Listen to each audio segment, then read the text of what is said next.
Welcome back to episode 21 of Not Another Moto Pod, hosted by Sam Fury. Today we're going to preview the 250 motocross class for the 2025 season. Similar to the 450 preview pod, we'll talk about some guys that are hurt but might pop in later in the year, and who we think can win races this season, and who will be our 2025 champion. As usual, I'll try to keep these relatively short and to the point. With that said, let's take a look at the 250 class. I'm going to start the 250 pod the same way we did the 450s. Obviously, talk about some guys. That's what we're going to call our main players here. I mean, there is such a long list in this 250 class. I counted 18 guys, including 5 more guys who are currently out but may pop in later in the season. So this is going to be a barn burner of a season. I've got 5 winners listed here, 5 guys who I think could be next. So that's 10 guys that I really think could win this year. As far as win races or win motos here. So let's jump right into it. Who else but Hayden Deegan? Hayden Deegan, our current champ, your newly crowned 250 Supercross champion, the SMX champion. What hasn't he won at this point? He's finally kind of proven his destiny as being the guy, coming back to come and get his second motocross title. Hayden Deegan is going to be the guy to beat here with his newfound consistency that he found in the Supercross class. If I'm any of these other guys, I'm worried. Hayden Deegan, stamp it. He's going to have the most race wins of anybody else in this season, and he's going to be very hard to beat. We just know that Deegan is undeniably good at this point. Even the haters, quote unquote, like he likes to say, you've got to give in to him at this point. He's that guy, and he is going to be my favorite for this class. Second, we're going to have Levi Kitchen. We know Levi Kitchen is a guy who, when he's on. He almost looks unbeatable when he is on. Fortunately, that doesn't happen quite as often as we would expect. He's been a little inconsistent throughout his career, of course, but we know that he has some of the top speed in this class and is definitely going to be one of the guys and is definitely going to win a race in this class. Again, I just really look for more consistency, hopefully, from Levi to kind of mix it up with Deegs more often in this season.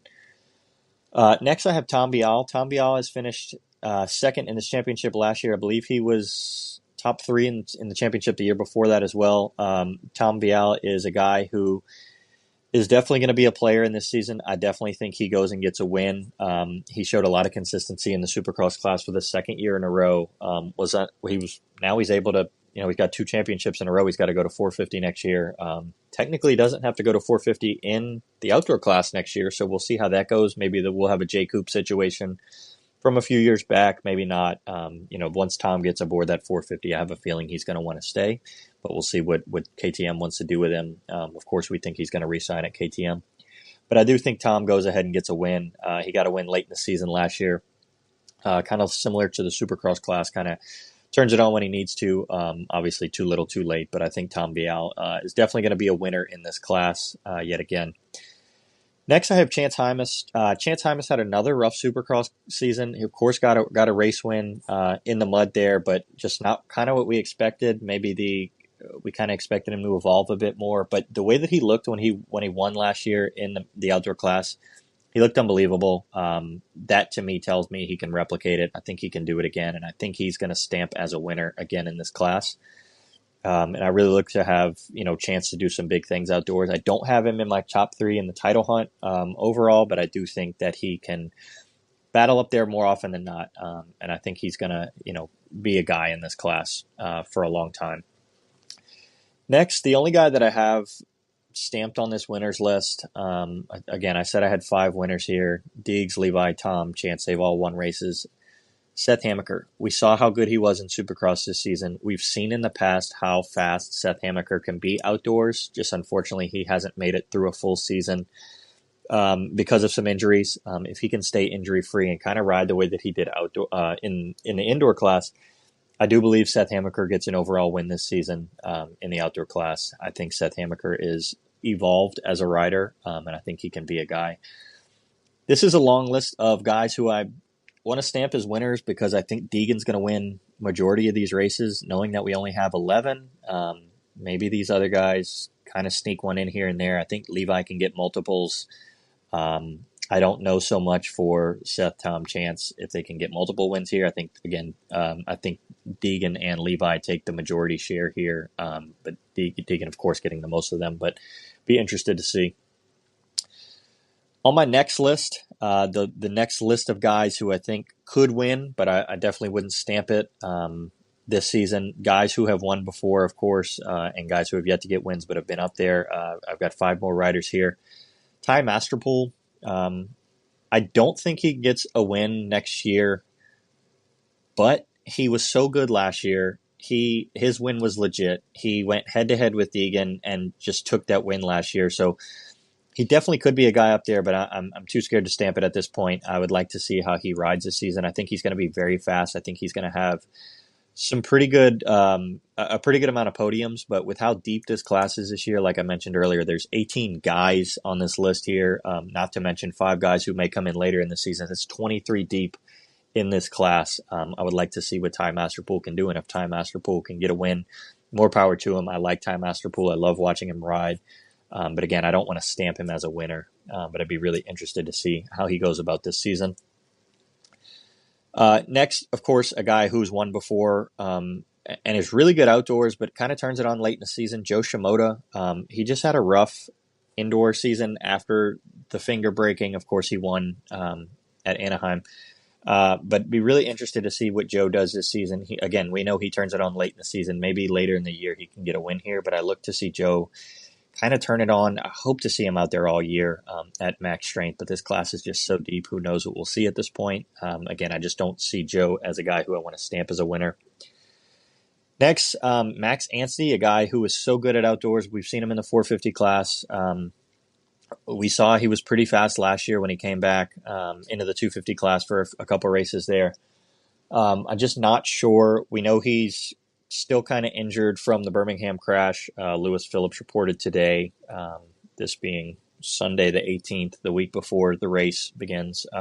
So he's still kind of putting up more of a battle than we expected with that injury. So I'm not sure where he'll be headspace and physical attributes wise coming into the season. So that worries me a bit. But I do think Max could be a guy that's going to be up there. We know he's a mature guy, a veteran, a guy who's won on all stages, of his career and of the world, riding at MXGP and MXON, things like that. So be interested to see what Max Anstey can do this season. And I do think he can win, but I'm not going to stamp it.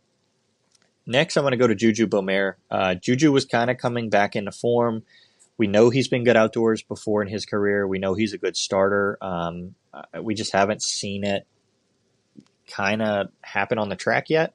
Would be interested to see if he can get up with these top 5 guys in battle. I think he can get a moto win. I think he's definitely fast enough. But overall, I'm not sure what we've got there in store for Juju, but I think he does belong on this list. Last on this list, Garrett Marchbanks. Garrett Marchbanks is a guy who is kind of a wild card because he gets terrible starts, but we know he's fast. He's been fast aboard the 450. He's been fast aboard the 250. He put together a couple podiums late in the year there, but I do think he is a better outdoor rider than he is an indoor rider. So I'd be really, really keep an eye on Garrett Marchbanks this season, and I think he's a guy who could sneak in a moto win. But I don't necessarily know that he can get an overall, kind of a guy like Juju, but definitely belongs on this list here. Next, let's go over to, I've got another list of guys that we think could be players in this class, but I don't see as winners. Jordan Smith, we know Jordan was a bit injured there after the crash with Cole Davies, but I think he's going to come in with, something to prove for himself. We believe he's going to the 450 class to ride the Triumph next season in the outdoor class, so that'll be interesting. So interested to see what Jordan Smith can do outdoors on the 250. Ryder D, a guy coming back from injury aboard the Gas this season.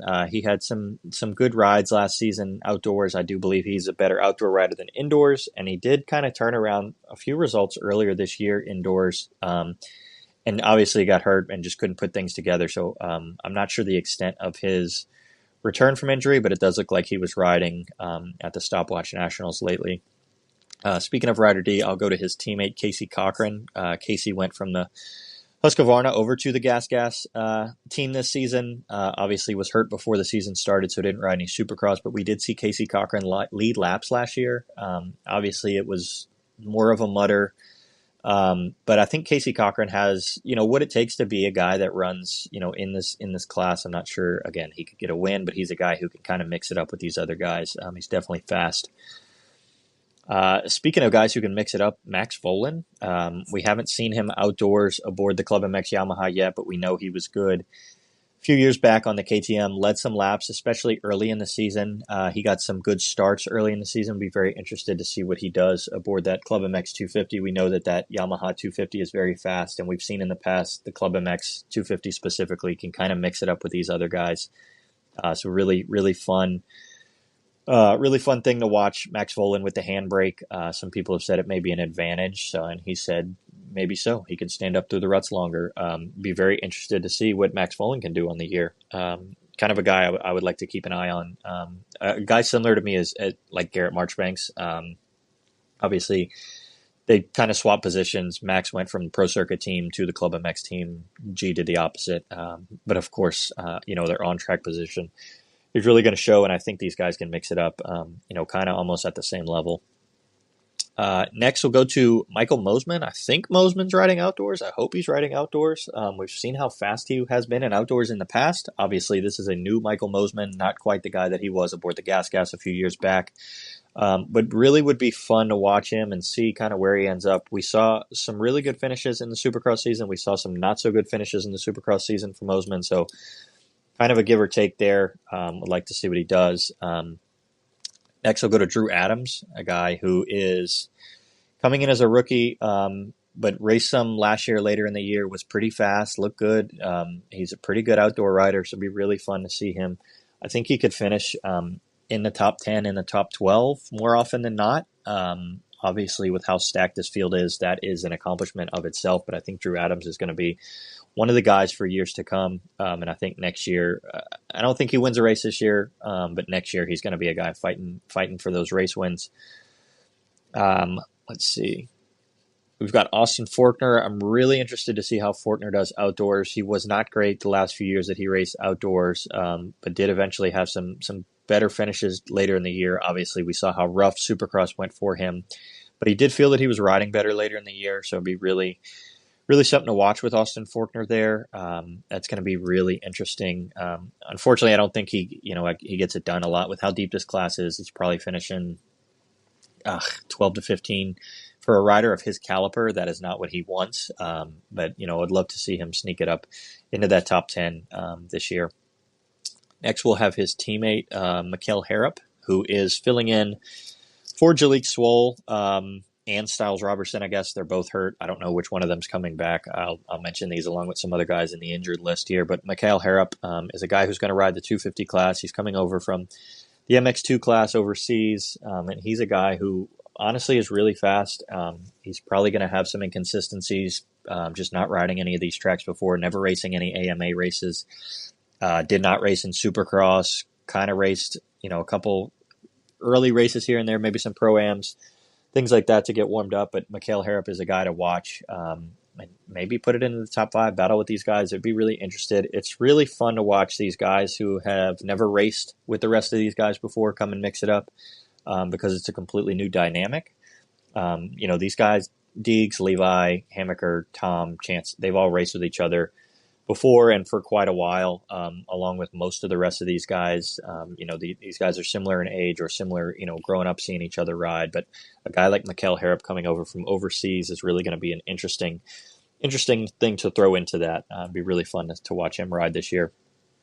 As I mentioned, my injured guys list, guys who I could mix it up. Pierce Brown, I don't know when he's coming back. I think he started riding in May. I don't expect him to do anything this season after coming back from such a nasty injury. But he is a much better outdoor rider. But he did look much improved in Supercross in the most of the race that we watched him. I don't even want to say the one race, but the most of the race. The more than half of Tampa that we saw him ride and lead the race in. So we'll look out for that. I'm not sure again if he's going to come back. Cole Davies, I don't think we have a full update on Davies. We know that it was a broken arm, possibly some ribs and a few other things. but not quite the extent that we expected from the nasty crash that he had with Jordan Smith in Denver. Would love to see Cole Davies come back maybe later in the season if he is able to, and see what he's got for these guys. We know that we have heard at least that he is not quite as good outdoors as he is indoors, but he was so good indoors that, that doesn't even make me think he's bad at outdoors. I think he could still probably be an easy top 7 guy. Maybe put him on the same level as a Drew Adams, obviously a guy for years to come that we know is going to be good in this class, but maybe it's not quite there yet. So that's a guy that, I would look out for if he is to come back. As I just mentioned with the Triumph section, Styles Robertson, Jalek Swoll, no clue. I think they're both coming back at some point during outdoors. I do not believe they're lining up week 1. Jalek definitely not lining up week 1. Styles probably not. I have no clue, truthfully. These guys are not super on the internet, either of them, at least with posting with where they're at injury wise. But I do think Styles Robertson, a guy that I don't think we've seen him outdoors too often. He is a guy that we've seen in Supercross that has been very good in the past. So I'm interested to see what Styles Robertson's career looks like going forward. We just obviously don't have concrete information yet on that. But I would love to see Styles come back and race this outdoor season.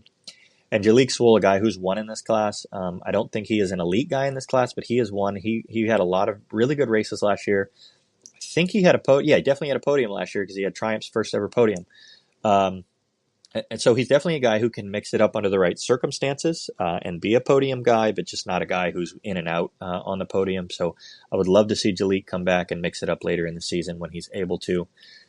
Last on this list, a guy who kind of disappeared at the end of the Supercross season. We know he got in a wreck after I think it was the Birmingham Triple Crown, the third race. He got injured. He raced after that, and then he kind of disappeared later in the year. I'm not sure what happened. Carson Mumford. Mumpy is a better outdoor rider on paper than he is indoors. He looked really, really, really feisty indoors this season, which makes me think he's going to be really, really, really feisty in the outdoor season. Mumpy is not one of the guys in this class yet, but he's going to be a player, and he's definitely going to want to mix it up and kind of prove that. Mumpy kind of got wrote off and was an unfortunate part of the Geico team dissolving a few years back. So Mumpy has a lot to prove, and his name holds weight. He's been a guy in the industry for quite a while, especially as an amateur. So I look for Carson Mumford to kind of come in and shake things up if he's racing, I guess. I don't know the extent of the injury that was or what's holding him out, where we're at. But I thought Carson Mumford deserved a mention there. Another guy who is not on this injury list, but I didn't even put in the guys list, is the guy with the anomaly of a Racer X Vault, Nate Thrasher. I don't think Thrasher has many results outdoors. I don't know what to expect from Thrasher, truthfully, looking into this outdoor season. I hope he proves me wrong. I like watching Nate Thrasher ride and succeed, but he rode terrible at the last East-West shootout, so I have no clue what's coming down the pipeline for Nate Thrasher. So who knows? If we're looking at the championship battle, I think it's going to be similar to the past few years. I think we're going to have Deegan on the top. I think Tom Bial is going to mix it up for second place. He's just so consistent that he's always around. He's always near the podium. And at the end of the day, being near the podium so often puts you in good positions. So Deegan, Tom Bial, and then, of course, Levi Kitchen. Again, Levi is probably better than Tom, faster than Tom, but I believe he's less consistent than Tom. Levi, to me, the biggest chink in his armor is he is still terrible at making passes. It drives me insane. He's way too fast of a rider to not be able to make the passes when he should be able to. So Levi is so start dependent, and I hope to see that change this outdoor season. Obviously, we only got to see him for a short time during the Supercross season, so we haven't really gotten to see that evolution of Levi Kitchen. I hope to see that this outdoor season, and I hope to see a real battle between these three, Deegan, Tom, and Levi Kitchen. Deegan and Tom definitely going to have some battles. We know it's coming. We've seen it for 2 years now. Levi and Deegan, of course, are going to have some battles. I just hope everyone can stay healthy, and if we get a full championship out of this thing, I do think Deegs backs it up with Tom and Levi being right there. That's all I've got for the 250. So, again, if you want to follow us on anything on the internet, X, Twitter, Instagram, Spotify, YouTube, at Not Another Moto Pod. Thanks for listening.